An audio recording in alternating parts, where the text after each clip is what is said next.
Thanks. So when Jeannie passed, it touched each of us in a different way. Huge loss.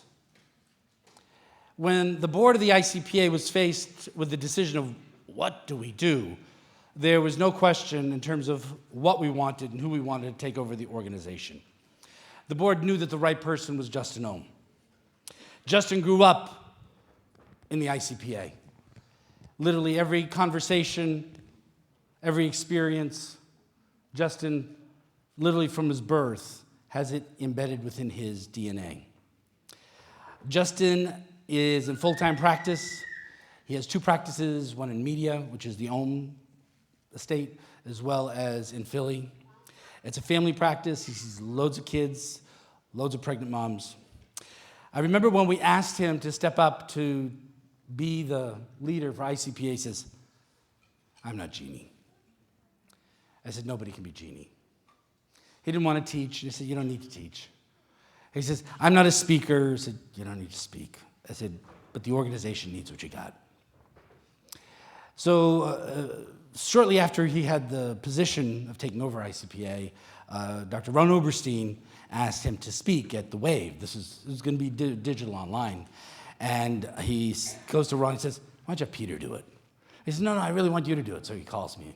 I said, Justin, you'll do great. And so between the work that he did and put it together, how many of you heard his talk at Life West a couple of years? Amazing, absolutely amazing.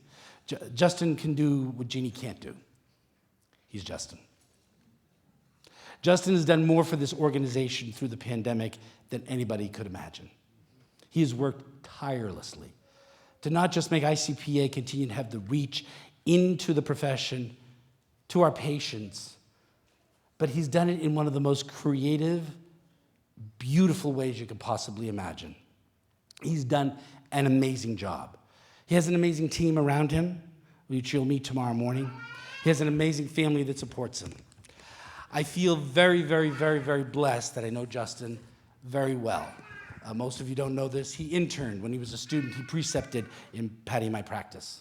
So I got to spend 3 months with him and got to know this man as an incredible human being, an incredible soul, an incredible creative thinker.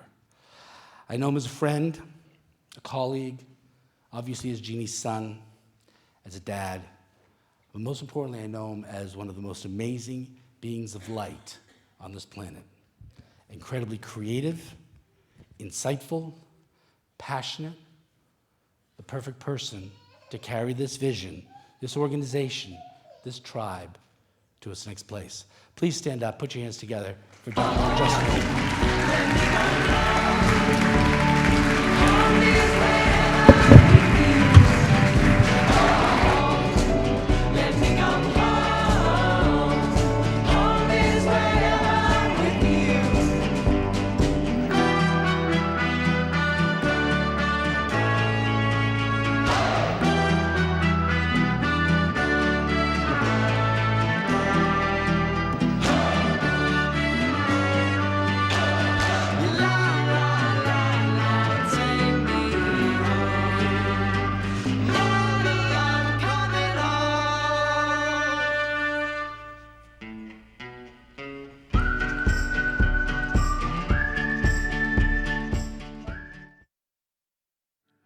Well, that was my mom's song.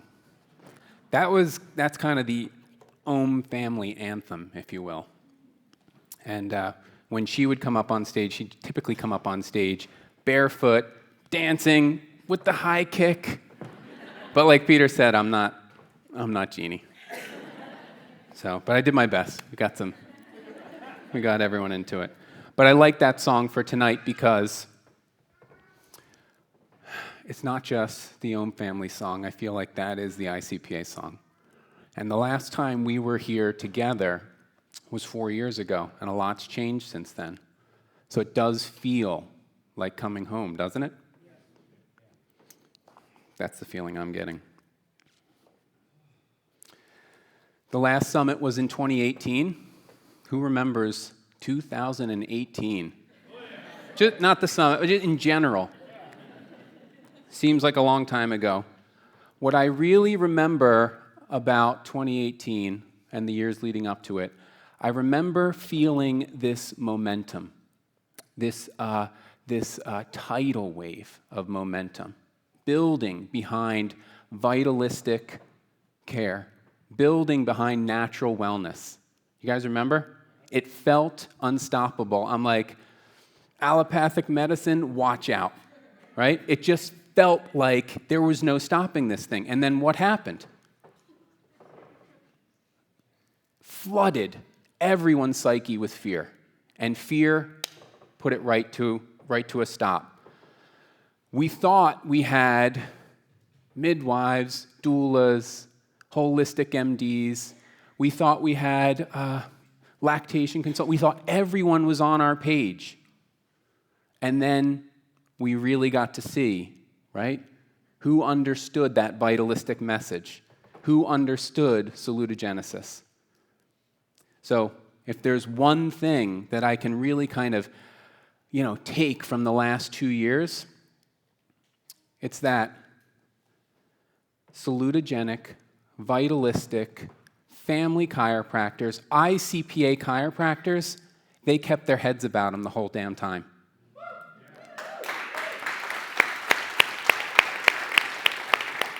As bad as it got, as much fear as it got, we were there for our families. We were there for our communities.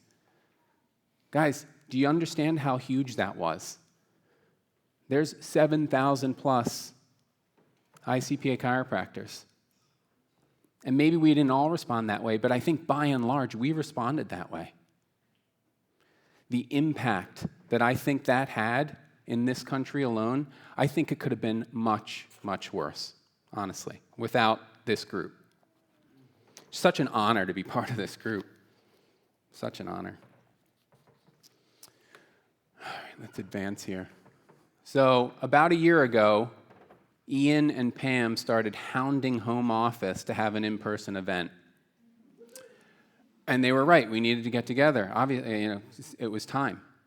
All the transition to online, a lot of, virtual stuff, but we need that in person. We're touchy-feely, right, John? Yeah. We are touchy-feely. And so, but it just didn't feel quite right to jump back into the typical summit, right? Having big names from outside of the profession come in and, oh my gosh, who's going to be there this time? It just didn't feel quite right. And so how we came to the gathering was honoring this group and how we responded over the last 2 years. This is the platform. The ICPA Gathering is the platform for our community to come together and to share with each other. Because, you know what? We earned that. We really earned that over the last couple years. So we're planning on doing this on a regular basis, if that's all right.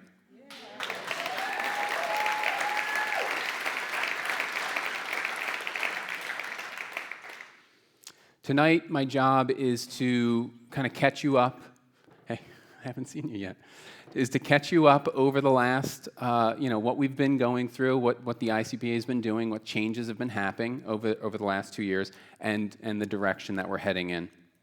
So, but before I do that, I want to just show a picture of the Ohm family. This is the Ohm family. My mom always started with a picture of the family. And I thought it was fitting because Peter mentioned it. We grew up with the ICPA. The ICPA has literally been in my life longer than it's not been in my life. And I remember when it moved to our home. I was still in high school. And we would, get together on the weekends, and I'd drag a couple friends over to stuff envelopes for the mailing that had to go out on Monday. And so I'm showing you a picture of the family. This is from 2 months ago at my sister's wedding. Tia got married. She looks beautiful here, very happy. And all the kids in the middle. Somehow I'm grayer than my father. That makes no sense. But I'm showing you this picture because I really do feel like you guys are part of my family. And so this is our family, and you're part of our family, and we're one big happy family.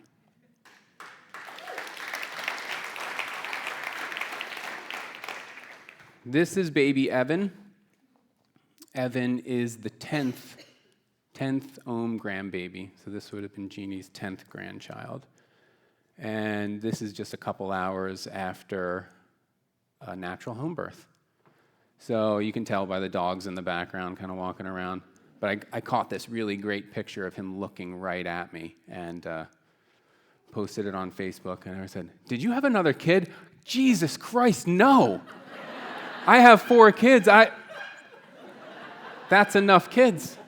So, but this is their 4th kid, and all 10 grandbabies were born at home.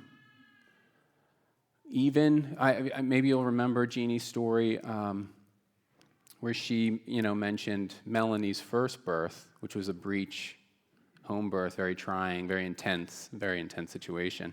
This is their 4th. But all 10 babies were born at home.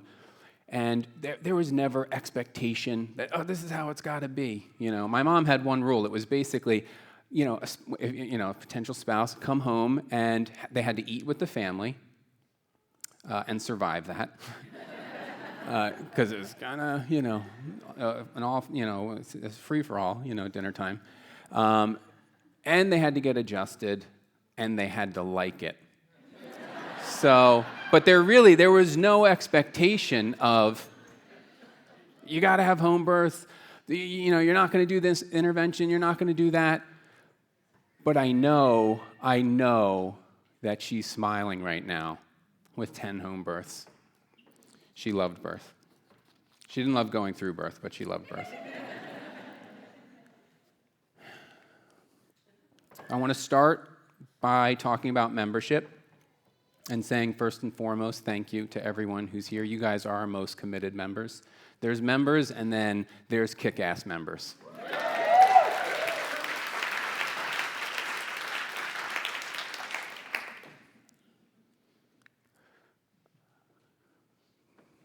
Uh, 2020 didn't faze us, membership-wise. So I just want to dispel any, rumors that might be out there. We're doing great with membership. Since the end of 2019, we've added 1,000 new members.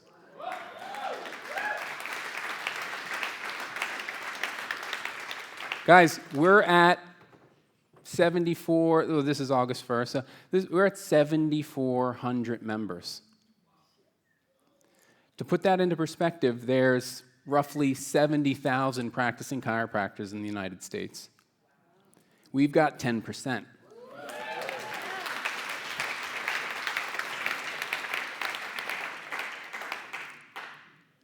All right, so we all know the 3 pillars for the ICPA are research, training, and public education. And all 3 of those pillars, it's all about the mission, which is establishing and advancing the chiropractic family lifestyle. And does everyone know what that is, the chiropractic family lifestyle? It sounds good. It's good words. The best words, as Trump would say. But these are, what it means is, what the chiropractic family lifestyle means, it's really about watching that transition, that transition that a family goes through when they get under care. And it's not just about the adjustment, right? We see these families become empowered with their birth decisions. We see these families become empowered in being able to make informed choices for themselves and for their kids. They start standing up for their kids.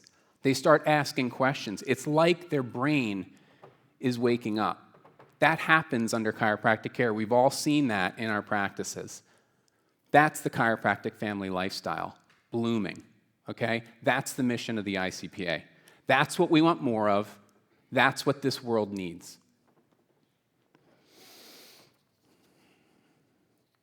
The last thing about that, and everyone's touched on it, salutogenesis, right? The way that we measure salutogenesis is through sense of coherence. This is what we're talking about, an increased sense of coherence. That's that change. And we'll get into it a little bit more, but this is the research that ICPA is committed to. So I want to go through one by one, research, training, public education. We're going to go through research first. So everyone bear with me. I know John Edwards is on the edge of his seat, but everyone else, bear with me going through some of these slides. and we'll get through. This is some of the research over the past 3 or 4 years that you may have missed. Okay, so let me see if I can see better over here. Oh, I can see it right down here. Pediatric and parent satisfaction with chiropractic care. So this one's still pending publication. It's amazing. You can apply for publication, and then it gets bumped, and then you have to apply again, and some of these things just drag on. So let me see here if I have. So obviously, I think we all have this expectation, but we found that parents and kids were highly satisfied with the chiropractic care that they received. Obviously, this is all within ICPA chiropractic offices. We all know that experience too, right? When a whole family comes in and all the kids are fighting to get, who gets adjusted first. So we know they're satisfied. The sense of coherence and quality of life of patients in general under chiropractic care. This is partially published. And what we found was mental health quality of life scores were actually much stronger predictors than physical health quality of life scores in determining who was going to see an increased sense of coherence. Okay? This is kind of important because you could have someone come in, like Tony, when you were, in college, a wreck physically, but if his mind was ready to receive it, he was going to go through that sense of coherence change, that salutogenic change. And likewise, and this ties into some of the other talks, Ashley, talking about the mental state that some of our patients are in and the vulnerability that they might be in, especially coming off of the last 2 years, and how that then determines if they're closed down or not in being able to achieve higher sense of coherence. The next one, safety attitudes of chiropractors using the Safety, Communication, Operational Reliability, and Engagement Questionnaire. This one is published, and this is looking at chiropractic practices and the people who work in chiropractic practices and how happy they are to be working there. And so that's what we found, and we kind of sussed it out a little bit and looked at the important variables. What made people love working at that, whether it's a CA, whether it's an associate, and the number one thing was being able to participate in decision-making skills and developing a sense of teamwork. So I'm looking at my associate now. Keep me in check with that. We gotta keep that teamwork. And the last one, quality of life of children under chiropractic care based on parent proxy measures and pediatric self-report. Obviously, we found that the quality of life of children under care improved during their course of care. This isn't shocking, either, but the parents would tell us this, the kids would tell us this. This is all really great baseline research. If you don't know, they're kind of coming after us on some of the baseline topics, so we're trying to establish that case.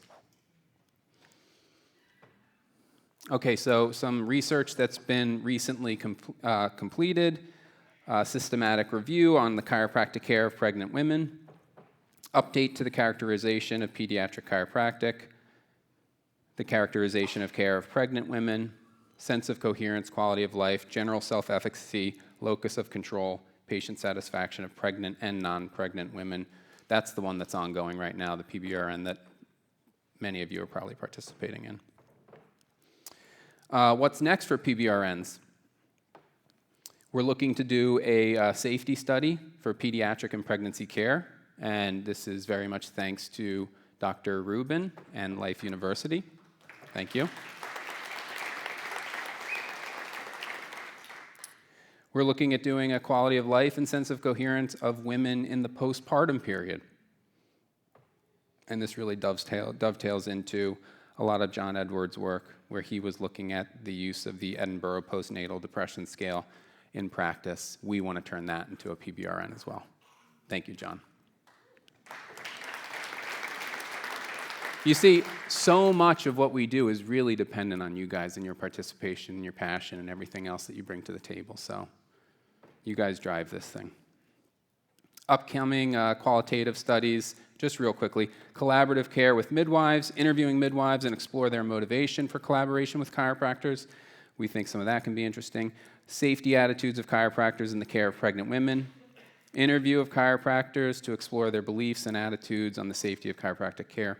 Safety attitudes of chiropractic care or chiropractors in the care of infants and children, and pregnancy chiropractic care beyond musculoskeletal complaints. Sound good? All right, we're getting through it. Last thing I want to mention on the research topic is we want to do a series of papers that we're calling Guiding Principles to Clinical Practice. And this is going to be, this is kind of like a best practices, kind of series of papers.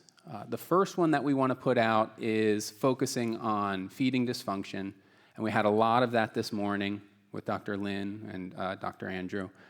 Dr. Lisa, touched on it. I think that the immediacy, the urgency of care with a lot of these babies is being focused on a surgical intervention rather than early chiropractic care. And this has always frustrated me in practice. People come, baby was born, and before we even tried nursing, I did the revision. What? But it's just the narrative that's been out there, okay? And without looking and saying, is this a functional discrepancy, in fact? And if it is a functional discrepancy, shouldn't we be applying a functional approach to help it, right? And so then I said to myself, I don't need to be frustrated about this. We can actually do something about this. I'm leading the ICPA right now. Let's do something.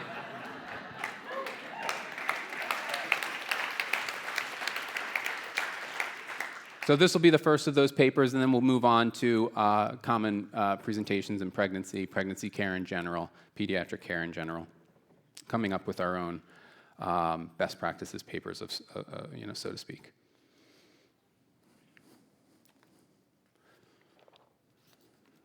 Okay, so like I mentioned, your guys' support is really what carries this organization.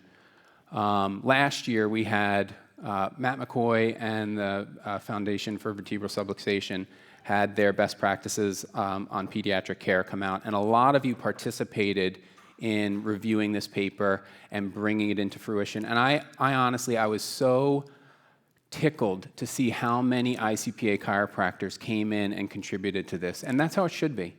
We are very much the authority in the profession on this topic, and it should be us leading the narrative. And so that was great. I would love for each of you to have this full text. Okay, it's not feasible for me to buy that and distribute it to everyone. But what you should do is you should sign up for a yearly membership with the foundation. The Foundation for Vertebral Subluxation and the National Vaccine Information Center, these are two organizations that are 100% fighting for our right to practice the way that we're practicing. Okay? We have to step up and support these guys. If we're in this room not supporting these organizations, who's going to support these organizations? It is literally, someone said it earlier today, I feel like ICPA chiropractors are the last line of defense. I agree. I think we kind of held the line there pretty damn well over the last couple of years, and these two organizations were right there with us. Okay? So if you're able to, it's a ridiculous discount. Given you get all the research that they put out, ICPA members get a discount. Just consider joining. Andrea from the NVIC is gonna speak tomorrow, and I'm sure she's not gonna solicit you for donations. So I'm going to. Okay? We need to be donating to the NVIC. Do you know they're deplatformed from everything? So it's not like they can go out there and get moms readily aware of this topic. It's up to us now.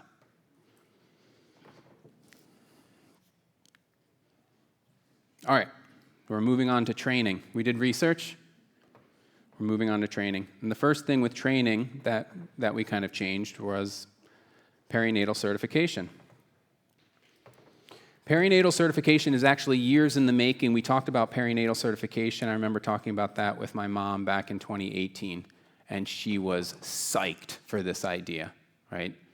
Perinatal certification, we've known for a long time that Webster really only scratches the surface of perinatal care, right? So perinatal certification is a way for our members to differentiate themselves from other Webster chiropractors. It's the building block that you can take Webster to the next step. It currently consists of 9 courses, 72 hours in length, and that's helping to create that stepping stone between Webster and CACCP. A lot of people get Webster certified. A lot of chiropractors get Webster certified. Who's had this frustration, actually? You have a family that's moving out of town. You go to the ICPA referral directory. You see one CACCP about 25 miles away, and you see a dozen Webster chiropractors within 2.5 miles. And you're like, which one do I send them to? I had this problem too. You know what I would do? I would walk out to the barn. I would ask Betsy, which one of these should I send them to? And then I'm like, oh my God, you guys can't do that, right? Because some of them might have taken Webster 8 years ago and nothing else since, and they're just riding on that, right? And some of them are one class away from CACCP. Perinatal gives us that stepping stone. It creates that transparency, not just for us referring amongst ourselves, but really for the public, you know? And when they can see that, then they can make a more informed choice as well. So we're really excited about perinatal. Great content. It gives us such flexibility too, because now we can bring in content that's perinatal specific. I know that sounds silly, but before it's like you're bound by CACP and the number of hours. How many freed hours do we make? We have to chop this in. Perinatal now can exist in and of itself, and it deserves that. So we brought on perinatal certification.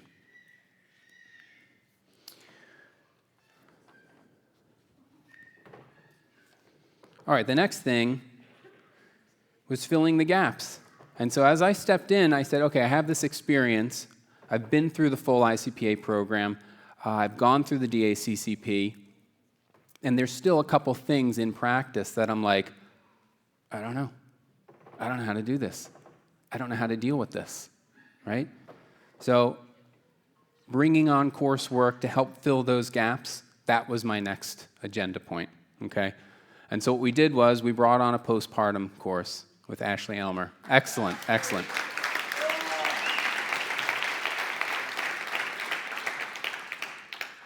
Even if you're not doing this work yourself in practice, you need to know about this work. You're co-managing with people who are doing this work. You need to be able to identify when this work is needed. And guess what? You know who drops pregnant moms right after they deliver? You know who just drops them? Yeah, the OBs and the medical profession. We can do better than that, right? We shouldn't drop them like that. And that's what it felt like. I felt like I didn't have the knowledge needed to take care of these moms. This course helps fix that. The next one was navigating the highs and lows with Dr. Jen Santos.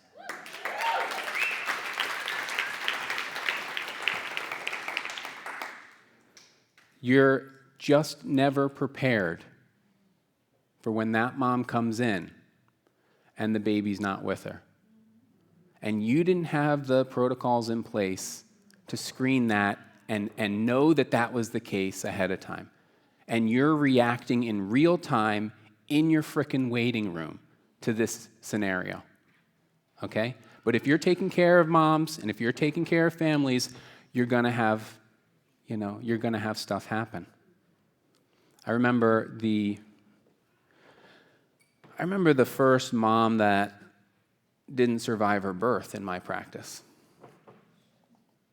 And I got that call, I think from her husband's mother, who I'd never met or spoken to, but wanting to tell me. And you're not prepared for that. You weren't prepared. I wasn't prepared for that. And Jen, thank you. Your class is going to make that change for the next group of chiropractors coming up. Very important class, guys. Finally is the breastfeeding and TOTS course, functional support through chiropractic. Functional support, okay? We're looking to change the narrative, not just in the profession, but overall, okay? This thing has gotten away from us. I admit that. a lot of babies are getting revised unnecessarily. I think we all have that, intuitive feeling. But I think that also has been allowed to happen because of a lack of confidence and a lack of education. And again, we're in a position to change that. So that's what this course is all about. And you can see the dynamic that Lynn and Andrew will have with a joint course like they're going to present. Okay. Online content. Obviously, we had to pivot over the last couple of years to a bit more online content. And this is just a snapshot of the section of the website that just highlights that. So we have that all in one place for you. You can see all the pre-recorded content that's available and all the live virtual content. And one of the reasons that we didn't really kind of suffer too much with COVID and the shutdowns and everything was because we had everyone's module recorded, and we could just shift to that. And there's a funny story behind that, because in 2018, my mom said, we want to record everyone's class. And I'm thinking, really? That seems, no offense, Randa, that seems kind of expensive. What's the plan with it? What are you going to use it for? I don't know. The instructors can watch each other's courses. That'll be good. We'll be more congruent. It's like, there's probably better ways to do that, more efficient. I'm always kind of like devil's advocate for her. And she said, no, I have a feeling we're going to need these courses recorded. And I said, whatever, let's do it then. And then when shit hit the fan, I was like, thank you. Again, thank you again.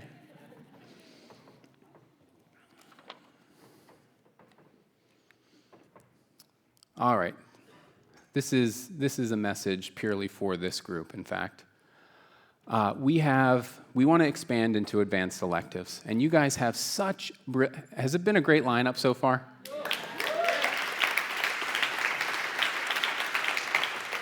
Again, this is who I wanted to highlight. There's so much, we have so much good content in our membership, and if you have content and you want to bring that into the ICPA fold, the advanced elective option is for you. Just get in touch with me, and we can bring more and more content to more and more members. Sound good? Yeah.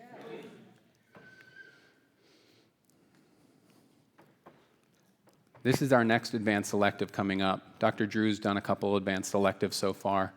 Again, this one's looking at midline defects, functional and structural considerations. Always with the functional. Don't forget the functional. So that's coming up in mid-September. All right, we're moving on to public education. So we did research, we did training, we're moving on to public education.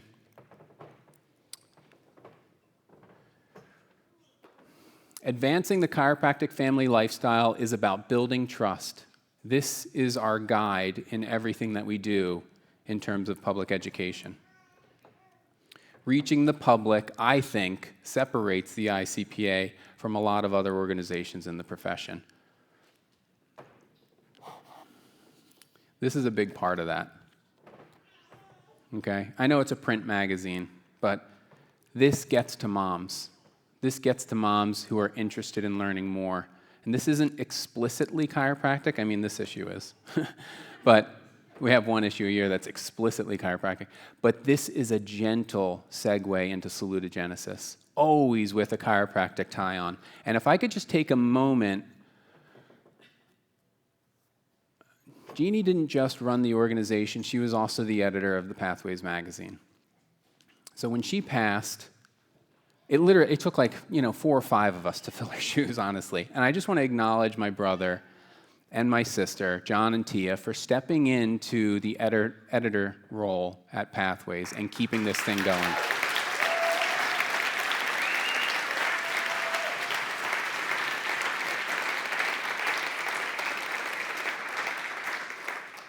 So Webster is almost, it's a household name. What do you guys think? Is it a household name? How many times have you, I always have it on my intake, you have previous experience with chiropractic care. And a lot of pregnant moms come in and like, yeah, I'm currently under care, but I'm switching because you're a Webster chiropractor. Oh, pretty cool. Pretty cool. So Do you guys know the 100th monkey story? You guys know that? Jeannie always said, we're going for the 100th monkey. It literally, if you think and look at her actions, it drove her, right? The 100th monkey is also called the tipping point, critical mass. Literally a study back in the 50s looking at monkeys off a Japanese island.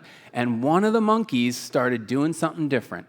They started washing their dirty, potatoes in the creek before they ate them. And it was just like, this is a bizarre behavior. The researchers are noting this. This is the only monkey that's been doing this. No monkeys have done this before. And then their closest friends or family, they say, oh, what's that? Oh, I'll wash my potatoes too. Hey, that's nicer, not chewing on dirt. Right? And then pretty soon, the researchers noted, when it got to the 100th monkey, overnight, it was the norm. It didn't require any more growth. So she was driven by this concept, making Webster a household name. And so when she wasn't teaching, which was often for the ICPA, she was at a midwifery conference talking about Webster to midwives. And guess what? She's not here doing that anymore. We have to do that. We have to keep this message going. It's on the cusp. If we're not already there, we're on the cusp, right? So we got to keep this momentum going. This is the new logo for the Pathways podcast. So this is something else that we kind of revamped in the past couple years. Isn't that beautiful? That's eye-catching. When you're scrolling through podcasts, I was like, we need something eye-catching. Dr. Brendan Riordan's been doing such a great job with the Pathways podcast. You guys listen to the Pathways podcast ever? Yeah. It's good. It used to be kind of just an interview, and bring on different experts, and that was great, but that was more for us. And we needed to shift it more towards talking about the articles that are in Pathways and creating a cohesive, relatable duo. And so we brought on a former Pathways author and a birth educator, Lauren McLean, and they have such a great dynamic. It's like conversational. When you listen in, you're just like, I'm there. I'm friends with them. So when I saw Brendan, I'm like, hey, I just talked to you yesterday. Oh, no, I was just listening to the podcast. It's like, but it gives you that feel, and it's so good for parents. Every time, if a parent listens to this, if a mom who's expecting listens to this, they're getting exposed to that salutogenic philosophy. They're getting told about chiropractic, and not just go to any chiropractor, find an ICPA chiropractor, for your child. So I do want to have a little request here, though. So last time I checked, which was actually last night at like midnight, we have 47 reviews on Apple Podcasts for this podcast, okay? I mean, we have a 4.9 star rating, so it's pretty good. But if everyone here and everyone on the camera there, if we all jumped on this and just wrote a review for this podcast that's literally driving parents into our own offices, we would have 300 plus reviews tomorrow. And this is literally how people find new podcasts. It's an algorithm. And if you get new reviews coming on and they're positive reviews, all these moms are going to just start seeing this podcast show up in their feed. So can we do it? Yeah. Can we all write just a little review? Rate it whatever you think. I don't want to sway your votes.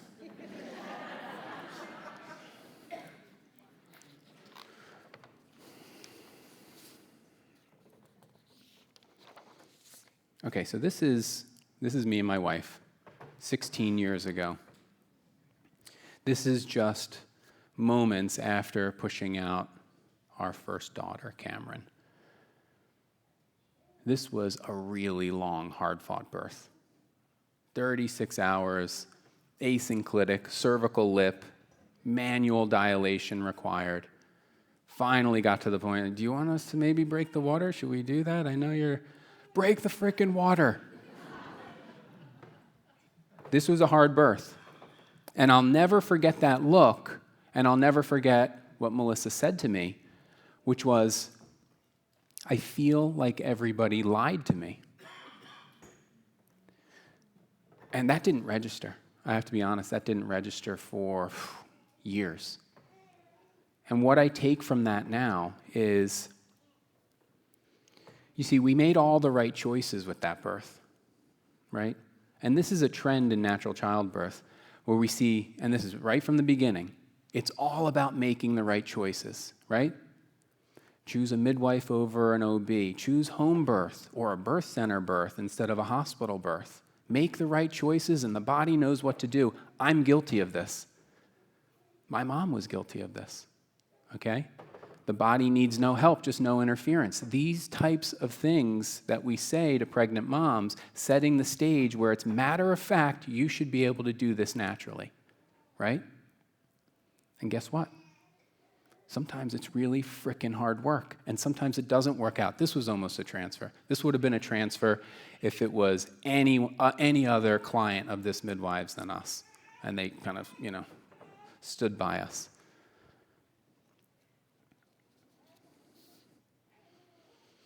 But I'll never forget that look. She had Jeannie Ohm as her personal Webster chiropractor, and she still felt lied to. So you might have noticed in the recent pathways, we have this spread now talking about birth choices and birth skills. And we're kind of excited about this idea because birth skills, talking about building birth skills, that's preparation. That's empowerment for birth, okay? So I just want to read a little bit from this. Webster chiropractors can play a revitalizing and inspiring role in a new childbirth conversation. Regardless of a pregnant mother's risks, choices, unexpected circumstances, resources exist that can be offered to help the birthing family take charge of their birth experience in all births. Simply offering the message that pregnant couples can self-learn pragmatic skills to use in the activity of birth allows any family to approach birth with newfound confidence. Learning skills and sharing a skills-based birth plan with the obstetrician, midwife, or doula helps assure that the birth team is congruent with the mother's efforts. Birth skills help mothers achieve a positive birth experience by providing an underlying sense of coherence amid the stresses of pregnancy and birth. Learning and applying birth skills for birth helps create a sense of comprehensibility, manageability, and meaningfulness during the birth experience. Birth is more than a physiological event that happens to us. It is something we can actively engage in using skills for the mutual benefit of ourselves and our babies. That's so salutogenic, right? That's so tied in with the work that we do. And this is the narrative that we want to start talking about, okay? So I want to announce a collaboration. Common Knowledge Trust is a New Zealand-based nonprofit, and they approached us, their leader approached us, and they want to collaborate with the ICPA on this topic of birth skills. They haven't been able to get traction in the midwifery community in their other avenues. And I think the salutogenic message that a lot of us carry into practice will help to kind of carry this message as well. Their mission is to promote common knowledge approaches for health and wellness of individuals, families, and cultural groups. They have really a kind of a main product offering that's called Birthing Better. It's a bunch of online birth preparation videos. And Birthing Better has two goals: to prepare the pregnant body to give birth and to work through the activity of birth regardless of outcome. That sounds a lot like Webster Care, doesn't it? This is a very clear tie-in for me and for Pathways. So this is a message that we're going to be bringing to the public, but we also want to, bring it to you guys here. And for those of you who are interested, later this year in the coming weeks, we'll have a free course put out by Common Knowledge Trust that any of our members can take to learn more about talking about birth skills, promoting birth skills with the practice members in your practice. This is certainly not exclusive to Birthing Better. Hypnobirthing, birthing from within, Bradley method, these are all skills-based methods. This isn't about promoting one platform or another. This is about promoting the concept, okay? Okay, You guys with me still? It's freaking hot up here. Okay, Pathways to Family Wellness. I already thanked John and my sister and the rest of the Pathways team. I don't know if you guys know this either. We were kind of freaking out internally about it, but we've had the same designer for Pathways, artistic designer, since its inception. And she was ready to kind of move on to other things, and that happened with the Jeannie Ohm tribute issue. That was her last issue.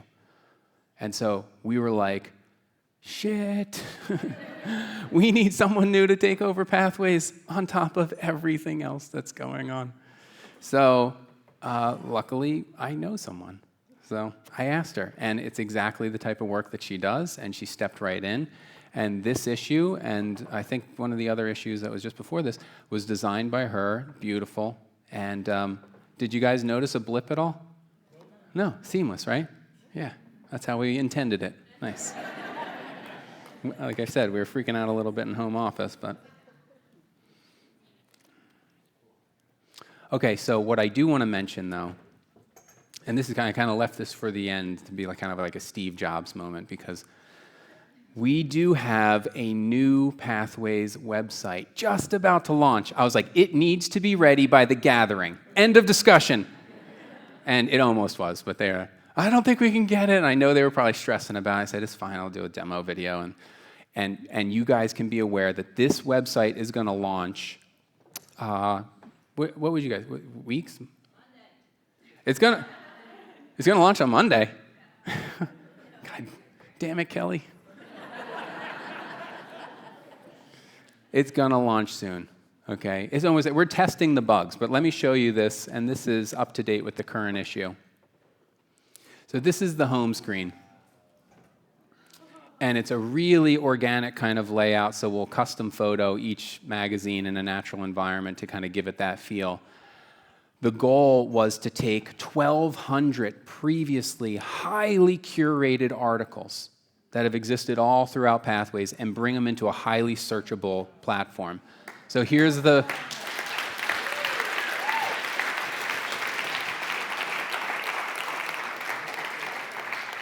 I thought you guys would like it. I recorded this a bunch of times, I scrolled too fast, slow it down. You see the podcast is listed here too. And if you notice, you can tag, if you're signed in, you can tag stuff and save it for later. That includes articles. So you can create this kind of these are my favorites kind of thing. Where else do we go with this? Okay, yeah, now I'm demoing the browse by topic, so we're looking down. This is what the browse by topic, and obviously you can type in any keyword, but you can also click on a selection of keywords. We've kind of prompted it there. These are also, we've gone through the work of doing the SEO kind of keywords for all these articles, so these won't just be searchable on our website. These will be searchable. When you search, kids in chiropractic, whatever, ear infections, it's going to bring up the Pathways article, and you're going to be brought into this platform. And where does it bring you eventually? If you read this content, where does it bring you? Right, it brings you to the directory. It brings you into your offices. This is what this is all about.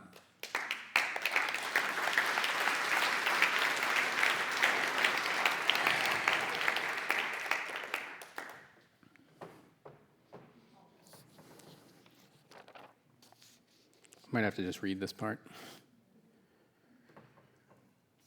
So, I know you guys miss her.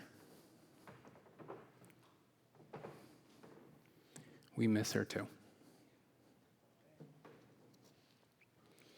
I've heard it so many times over the past couple years. What would your mom be saying now? What would she say with this? Oh my God, they're making you do this. What would she say about that? And I think it would, include some cursing. Can you effing believe this? Now they're doing this. But you know what? She's been saying that for years, right? She would have been saying the same thing. I told you. Maybe she would have just sat back and said, frickin' told you. Because she's been warning the alarm bells for years. She told us, you are the ones you've been waiting for. She asked us to choose a friendly universe rather than a hostile universe. She helped all of us declare freedom for family wellness, right? That was the title of the summits. Before all this shit happened, freedom for family wellness, informed choice. She would end each and every one of her classes acknowledging Larry Webster and saying, life is short, make it count. And isn't that true now? But I think most simply, and she did like to distill things down to a very simple message, she said, life expresses intelligence. And I think that is the message that we need to carry forward, right? That's the message of trust in the body. That's acknowledging that we're all intelligent on this planet, that we can respect each other, that we don't have to get pulled to one polar extreme or the other. We can stay rational like we all did over the last couple years, and we can hold the middle. The middle is going to be the radical, okay, in the future.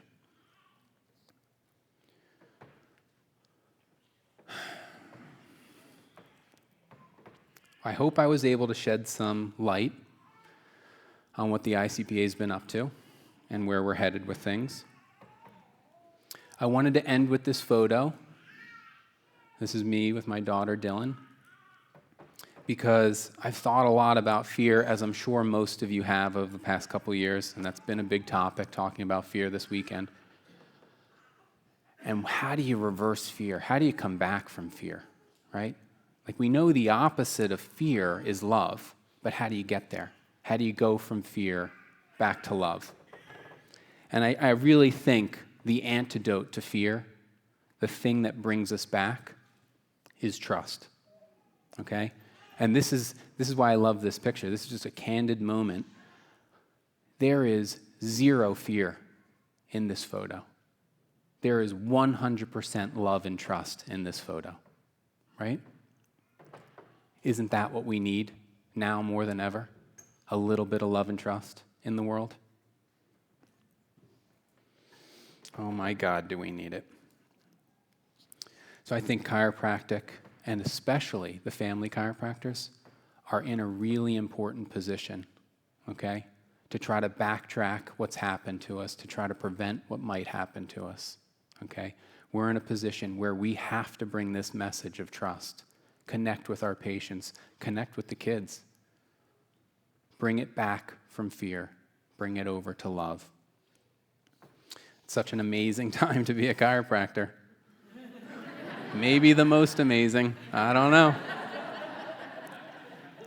But I do want to say this, do you realize how lucky we are? Right?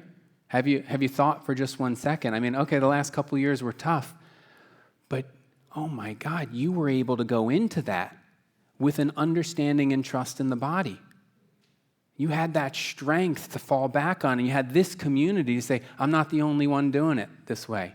I'm not the only one succumbing to the fear. Imagine not having that background to fall back on, and imagine having to go through the last 2 years. That's what we need to work on. That's the workload ahead of us. Imagine knowing what we know and trusting the body like we trust it, and not screaming it from the rooftops. That's our mission going forward. Thank you guys very much.